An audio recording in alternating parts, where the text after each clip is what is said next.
அமெரிக்க இராணுவ தளங்கள் மீது ஈரான் ஏவுகணை மற்றும் ட்ரோன் தாக்குதலை நடத்தி வரதை பார்க்கின்றோம். அமெரிக்காவுக்கு உலகம் முழுக்க பேசஸ் இருக்கிறது. உலகத்தில் அதிகமாக தளங்கள் இருக்கக்கூடிய நாடு என்றால் உலக வல்லரசாக இருக்கக்கூடிய தொடரக்கூடியதான்னு பார்க்கக்கூடிய அமெரிக்கா தான். அமெரிக்காவுக்கு இந்த பிராந்தியம் முழுக்க வெஸ்ட் ஏஷியா அப்படின்னு நம்ம சொல்லக்கூடிய மத்திய கிழக்கு முழுக்க பேசஸ் இருக்குது. குறிப்பாக பிரதானமாக இஸ்லாமிய நாடுகளில் தான் இருக்கிறது. கத்தார், பஹ்ரைன், யுஏஇ போன்ற பல இடங்களில் அமெரிக்காவுடைய பேசஸ் இருக்கிறது. அமெரிக்கா இஸ்ரேல் நடத்தி வரக்கூடிய தாக்குதலுக்கு பதிலாக அமெரிக்காவுடைய இராணுவ தளங்கள் மீது ஈரான் தாக்குதல் நடத்தி வரதை பார்க்கின்றோம். துபாயுடைய ஏர்போர்ட் உட்பட பாதிக்கப்பட்டதை பார்த்தோம். பஹ்ரைனில் தாக்குதல் நடத்தியதை பார்த்தோம். இது ஒரு அன்சார்ட்டட் டெரிட்டரி அப்படின்னு சொல்ல முடியும். இன்னைக்கு அமெரிக்கா பேசஸ் இருக்கக்கூடிய நாடுகள் எல்லாம் ஈரானோடு கசப்புகள் இருந்தாலும் கூட ஈரானுடைய நேரடியான உஷ்ணத்துக்கு பல கட்டங்களில் ஆளான பகுதிகள் அல்ல. அவங்க ஈரானோடு உறவாடக்கூடிய நாடுகள் தான். அதனால் இது இது முன்னெப்போதும் இல்லாத அளவுக்கான ஒரு தீவிரம் அப்படின்னு நம்ம பார்த்திட முடியும். அமெரிக்காவை நேரடியாக தாக்குவது அப்படிங்கிறது ஒரு பெரிய நகர்வு. அது இராணுவ ரீதியாக சவாலும் கூட. ஆனால் ஈரானை சுற்றியே அந்த பெர்ஷியன் கல்ஃபை ஒட்டி இருக்கக்கூடிய அரேபியன் கல்ஃபை ஒட்டி இருக்கக்கூடிய பகுதிகளில் இந்த தாக்குதல் நடத்துது. நம்ம கடந்த 6 மாதங்களுக்கு முன்பாக இந்த 12-day வார் அப்படின்னு இதே போல அமெரிக்கா, இஸ்ரேல், ஈரான் பதற்றம் இருந்தது இல்லையா? அப்பவும் கூட ஈரான் கத்தாரை தாக்கியது. பட் அது ஒரு பெர்ஃபர்மேட்ரி ஸ்ட்ரைக் அப்படின்னு சொல்லுவாங்க. நாங்கள் தாக்கினோம் அப்படின்னு ஒரு அடையாளபூர்வமான தாக்குதலாகத்தான் இருந்தது. அதற்கு நிறைய ஏர்லி வார்னிங் இருந்தது. நாங்கள் தாக்க போகிறோம்னு சொல்லியே தாக்கினாங்க. எப்போதும் தாக்குதலெல்லாம் பார்க்காத ஒரு பகுதியான கத்தார் அந்த பாதிப்பை பார்த்தது. பட் அது வெறும் ஒரு பெர்ஃபர்மேட்ரி ஆக்ஷனாகத்தான் அது இருந்தது. ஆனால் இந்த முறை இந்த ஒரு ஆபத்தும் வாய்ப்பும் இருக்குது அப்படிங்கிற காரணத்தினால தான் அமெரிக்கா இதை தீவிரம் செய்ய வேண்டாம், அமைதியாக பேச பார்ப்போம், வைப்போம் அப்படின்னு ஈரானோட கசப்புகள் இருந்தாலும் இந்த பேசஸ் இருக்கக்கூடிய இந்த நாடுகள் கத்தாரோ இல்லை யுஏஇயோ பஹ்ரைனோ ஒமானோ இந்த மாதிரி நாடுகளெல்லாம் அமெரிக்காவுக்கு கோரிக்கை வைத்தன. இந்த தாக்குதல் கட்டத்துக்கு முன்பாக ஒரு பேச்சுவார்த்தை கட்டம் இருந்தது.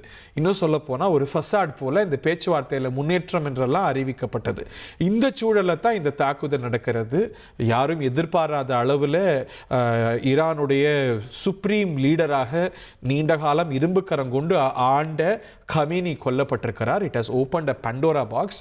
அது என்னென்ன விளைவுகளை ஏற்படுத்தும் அப்படிங்கிற ஒரு அச்சமெல்லாம் இருந்ததோ அந்த விளைவுகள்லாம் இன்னைக்கு நம்ம காட்சிகளாக பார்க்கின்றோம்.